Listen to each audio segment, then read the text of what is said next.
जर भारतात अजून 2 राज्यात निवडणुका असत्या, आणखी 2 राज्यात निवडणुका असत्या, तर कदाचित संकट वाढलं नसतं. जसं पश्चिम बंगालसह आसाम, केरळमध्ये निवडणुका होत्या, तोपर्यंत प्रधानमंत्री आणि सरकार सांगत होतं की भारतीय जनतेला काहीही तोशिष पडणार नाही. 3 महिने पुरेल इतका आपल्याकडे इंधन साठा आहे, सर्व आलबेल आहे. निवडणुकांचे निकाल लागताच नरेंद्र मोदी स्वतः परदेशात गेले, इटलीला, नेदरलँडला व इतर काही देशात, आणि भारतीय जनतेवर गेल्या 15 दिवसात किमान 4 वेळा इंधन दरवाढीचा बोजा टाकून ते आता ऑस्ट्रेलियाला चालल्याची माझी माहिती आहे. भारतीय जनतेनं प्रवास करायचा नाही, घराबाहेर पडायचं नाही, इंधन बचत करायची, आणि सल्ला दिला आहे त्यांनी. उन्हाळा वाढला आहे, भरपूर पाणी प्या. काय भरपूर पाणी प्या. 17%च पाणी शिल्लक आहे. पाणी प्यायचं कसं? हे सरकार जे आहे महाराष्ट्रातलं आणि देशातलं, हे जनतेची फसवणूक करत आहे, जनतेशी खोटं बोलत आहे, जनतेशी प्रामाणिक नाही. देशाची आर्थिक अवस्था अत्यंत गंभीर स्थितीला पोचली आहे, कोलमडली आहे. राहुल गांधी म्हणत आहेत ते खरं आहे, या देशामध्ये आर्थिक तुफान येणार आहे आणि त्या सर्व उद्ध्वस्त होणार आहे. पण त्याची चिंता या राज्याच्या मुख्यमंत्र्यांना आणि देशाच्या प्रधानमंत्र्यांना दिसत नाही. ते अद्याप हवेत आहेत, जमिनीवर नाही. नीट पेपर फुटीचं केंद्र हे महाराष्ट्रातच आहे, हे आता स्पष्ट झालं आहे. नीट पेपर फुटीचं केंद्र जर महाराष्ट्रामध्ये असेल, त्याचा केंद्रबिंदू लातूरपासून पुण्यात पसरलेला असेल, तर त्याची जबाबदारी ही देशाचे शिक्षण मंत्री धर्मेंद्र प्रधान यांच्या इतकीच राज्याचे मुख्यमंत्री सन्माननीय देवेंद्र फडणवीस यांच्यावर सुद्धा आहे. त्यातला मास्टर माइंड तेजस शहा याला काल CBIने अटक केली. म्हणजे शहा कनेक्शन कुठेतरी असतंच महाराष्ट्रात, काही वाईट घडायचं असेल तर. त्याची जबाबदारी देवेंद्र फडणवीस घेणार आहेत का, हा माझा प्रश्न आहे. देशातल्या हजारो लाखो विद्यार्थ्यांचं भविष्य तुम्ही उद्ध्वस्त करते आणि त्याचा केंद्रबिंदू महाराष्ट्र आहे. आणि आपण सुशासन वगैरे वगैरेच्या गोष्टी ज्या करत आहात, प्रधानमंत्री मोदींच्या नेतृत्वाखाली एका पिढीचं आयुष्य तुम्ही बर्बाद केलेलं आहे, आणि देवेंद्र फडणवीस त्याच्यावरती काहीच बोलायला तयार नाही. एक पत्रकार परिषद तरी घ्या, आम्ही तुम्हाला प्रश्न विचारू. याचा अर्थ या पेपरफुटीमागे भारतीय जनता पक्षच आहे. आपापल्या लोकांना पेपर आधी मिळावेत आणि त्यांनी चांगला स्कोअर करावा, यासाठी पेपर फोडण्याचं एक नेटवर्क भारतीय जनता पक्षानं, त्यातल्या प्रमुख लोकांनी तयार केलं. आणि जशी न्यायव्यवस्था ताब्यात घेतली, निवडणूक आयोग ताब्यात घेतला, पोलीस यंत्रणा ताब्यात घेतली, त्याप्रमाणे स्पर्धा परीक्षा घेणारी यंत्रणा ही सुद्धा भाजपनं ताब्यात घेऊन या देशाचं कसं वाटोळं केलं आहे. आणि त्याचा केंद्रबिंदू दुर्दैवानं महाराष्ट्र आहे. ज्या महाराष्ट्रातल्या शिक्षण व्यवस्थेला देशामध्ये सन्मान होता, जगात सन्मान होता, ते पेपर फुटीचं केंद्र म्हणून समोर आलं आहे. कुठल्या ज्या राज्याचे शिक्षण मंत्री, मुख्यमंत्री, काय ते आतापर्यंत त्यांनी याच्यावरती भूमिका घेतली? CBI कारवाई करते, लक्षात घ्या. गृहमंत्री या राज्याचे काही त्यांचे पोलीस करत नाहीत, हा एक गंभीर विषय आहे. आणि महागाईचं म्हणाल तर उद्या प्रधानमंत्र्यांनी जे आवाहन केलं आहे, भरपूर पाणी प्या, तसं अजून एक आवाहन राज्यात केलं जाईल, भरपूर पाणी प्या. पाणी प्यायलं की त्याचं आपोआप पेट्रोल होईल आणि ते पेट्रोल वापरा. कारण हिंदुत्व आहे ना त्यांचं नवीन, हे नवीन हिंदुत्व आहे, नवीन हिंदुत्व आहे. आता महाराष्ट्रामध्ये वडापावबरोबर काय येणार आहे? मत्स्यपाव. काय? मत्स्यपाव. हे नवीन नवीन फंडे काढत असतात. मत्स्यपाव, अमुक पाव, तमुक पाव. पण खिमापाव खायचा नाही, कारण तो त्याचा संबंध मुस्लिमांशी आहे ना. काल या राज्यामध्ये मुस्लिमांच्या सणावरून जी दंगली व्हायचा प्रयत्न झाला, हे महाराष्ट्राच्या परंपरेला शोभत नाही. तुम्ही स्वतः मटणाची दुकानं चालवता, तुम्ही स्वतःच्या दुकानामध्ये मटण विकता, सगळे अर्ध्या मंत्र्यांची हॉटेल्स आहेत. मग तुम्ही तिथे आता फक्त श्रीखंडपुरीच विका ना, काय विकू नये? महाराष्ट्र हा मांसाहारी आहे, लक्षात घ्या.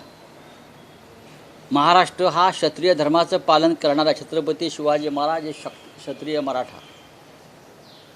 आणि तुम्ही महाराष्ट्रावर काय लादताय? हे अत्यंत चुकीच्या पद्धतीने या महाराष्ट्राची दिशा सुरू आहे. पण सोसायट्यांमध्ये जर कुर्बानी बकऱ्यांची दिली जात असल्याने त्याची परवानगी दिली जात असते, काय सोसायट्यांमध्ये नाही बघा, ह्याच्यावरती गृहमंत्र्यांनी पोलीस आयुक्तांनी बसून तोडगा काढायला पाहिजे होता. बळी तर आम्ही देतो ना, महाराष्ट्रातलं सरकारच बळी देऊन आलेलं आहे. महाराष्ट्राचं सरकार देवळात बळी देऊन आलेलं आहे, हे माहिती आहे का तुम्हाला?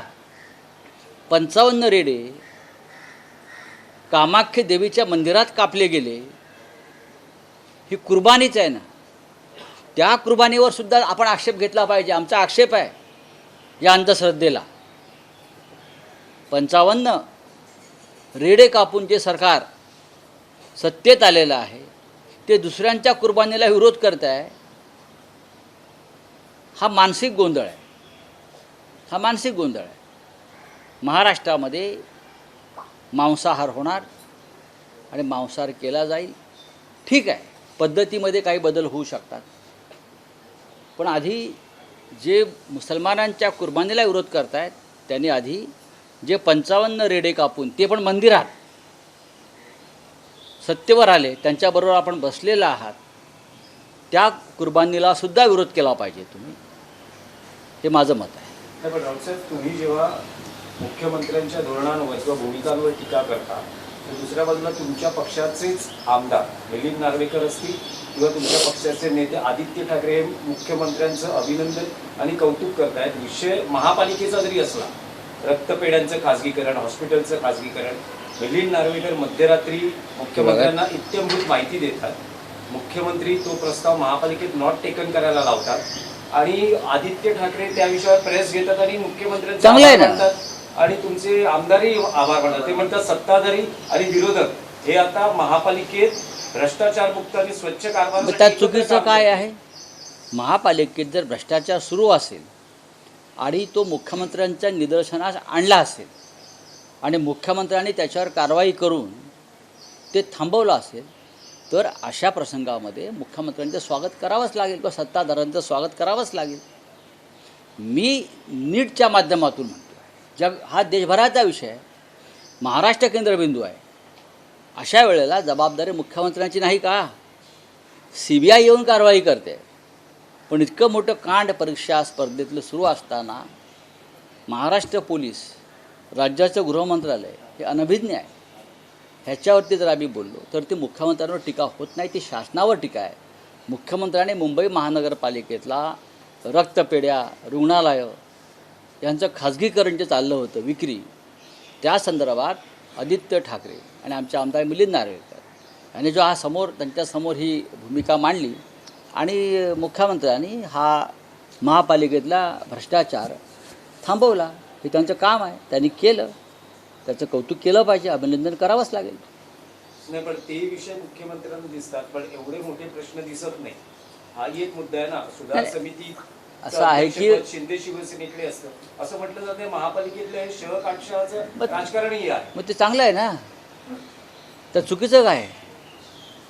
या महाराष्ट्रातून शिंदे गट नावाचा जो प्रकार आहे तो पूर्णपणे नेस्तनाबूत करण्याचा चंग जो राज्याच्या मुख्यमंत्र्यांनी बांधला असेल अनेक माध्यमातून. आता आपण पाहिलं असेल विधान परिषद निवडणुकीतसुद्धा भाजपचा कसा वरचष्मा आहे काय, तर आम्ही मुख्यमंत्र्यांच्या पाठीशी उभे राहू. ही घाण आहे, ही कीड आहे बेईमानीची, ती जर दूर होत असेल आणि त्यांचा भ्रष्टाचार, हे सरकार भ्रष्टाचारातून आलेलं आहे शिंद्यांचं, तर आम्ही त्यांचं स्वागत करू. बोला. काल दिवसभर आपण पाहिलं तर सगळे अनेक मंत्री दिल्लीला गेले होते, अमित शहाची भेट घेतली. तिन्ही जे पक्ष महायुतीमधील ते विधान परिषद जागा आपल्याकडे कशी जास्त घेता येईल याचा प्रयत्न करते. भाजप अनेक ठिकाणी शिंदेंना दाबण्याचा देखील प्रयत्न करते. ठाण्यात देखील अनेक त्यांचे खासदार हे बहुजन विकास आघाडीच्या नेत्यांची भेट घेत आहेत. चुकीचं आहे ते. बघा, शिंद्यांना दाबण्याचा प्रयत्न होतो हा तुमचा जो स्टेटमेंट आहे, शिंदे आधीच गुदमरलेले आहेत. या सरकारमध्ये शिंदे आधीच गुदमरलेले आहेत. मुख्यमंत्री जे सांगतायत शिंदे माझे मित्र आहेत, शिंदे माझे सहकारी आहेत, शिंदे आमचे नेते आहेत, जे देवेंद्र फडणवीस यांना ओळखतात त्यांना फडणवीसांचे संकेत व्यवस्थित कळतात. कळलं?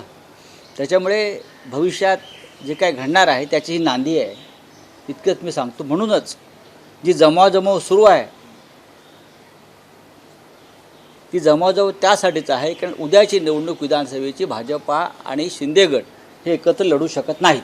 नाही, पण असंही एक विश्लेषण केलं जाते की एकनाथ शिंदे हे महाराष्ट्रातल्या प्रादेशिक पक्षांची मोठ बांधण्याचा प्रयत्न करतात, कारण त्यांना 2029चं राजकारण भाजपचं त्याची चाहूल लागली किंवा त्यांना लक्षात आलेलं आहे.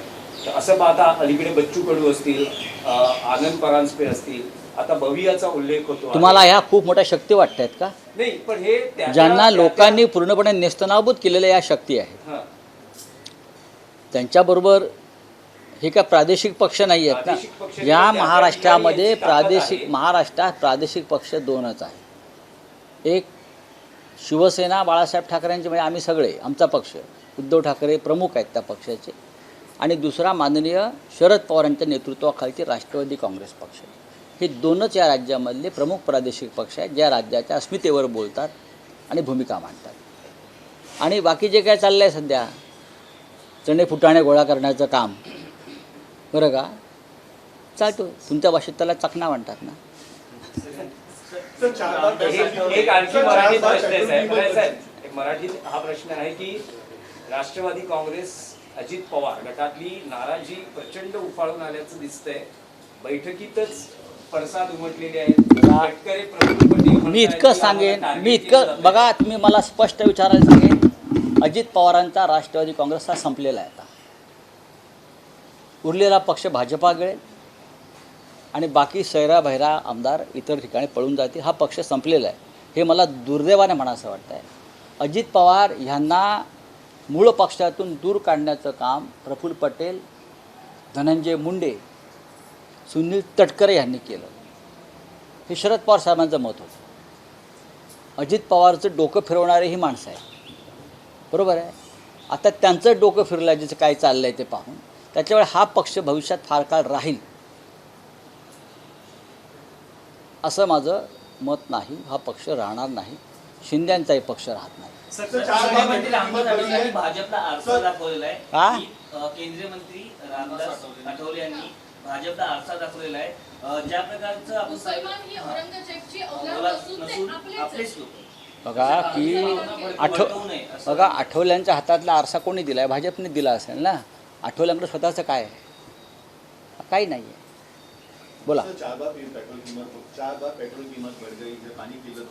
पानी की कल ही प्रधानमंत्री ने एक मार्गदर्शन किया है देश की जनता को कि देश में गर्मी बहुत बढ़ रही है, उसका परिणाम आपके शरीर पर होगा, तो पानी पीते रहो. ये देश के प्रधानमंत्री का काम. और ये आह्वान करके प्रधानमंत्री, मैं देख रहा था ऑस्ट्रेलिया में जा रहे हैं वहाँ का पानी पीने, फिर इटली का पानी पिया, नीदरलैंड का पानी पिया. महाराष्ट्र में और मुंबई में अब सिर्फ 17% पानी का स्टॉक है. पानी कहाँ से पिएंगे? पेट्रोल नहीं, डीजल नहीं, पानी नहीं, महंगाई बढ़ रही है, खाना नहीं, हम बाहर घूमेंगे नहीं, विमान बंद हो रहे हैं, और हमारे मुख्यमंत्री विधान परिषद के चुनाव में लगे हैं और देश के प्रधानमंत्री घूम रहे हैं. हम क्या करेंगे? जनता क्या करेंगे? ईद को लेकर जिस तरह से लगातार बीएमसी की तरफ से या सरकार की तरफ से एक्शन लिया, देखिए, ये एक राजनीति का विषय है, धार्मिक राजनीति, धर्म की राजनीति. वो स्प्लिट करना चाहते हैं और आने वाले विधानसभा लोकसभा चुनाव तक इस मामले पर बार बार तनाव पैदा करके दो धर्मों में चाहे एक दंगा भी करा सकते हैं. तो ये उनकी हमेशा की एक चाल है. ये जो लोग बोल रहे हैं कुर्बानी के बारे में, महाराष्ट्र में कामाख्या देवी मंदिर में कितने कुर्बानी दी हमारे ये लोगों ने, कितने भैंसे कापे, 55। ये भी कुर्बानी है ना। तो अपनी कुर्बानी चलती है, दूसरों की कुर्बानी आपको चलती नहीं। महाराष्ट्र ये मांसाहारी है, छत्रपति शिवाजी महाराज का महाराष्ट्र है। हम क्षत्रिय है, हम मराठा है, हम तो ये कुर्बानियाँ देते रहेंगे। हम अपने भी देश के लिए कुर्बानी देते हैं। अगर हम कुर्बानियाँ नहीं देंगे तो देश और महाराष्ट्र कैसा बचेगा। चलिए, थैंक यू। एबीपी माझा, उघडा डोळे बघा नीट।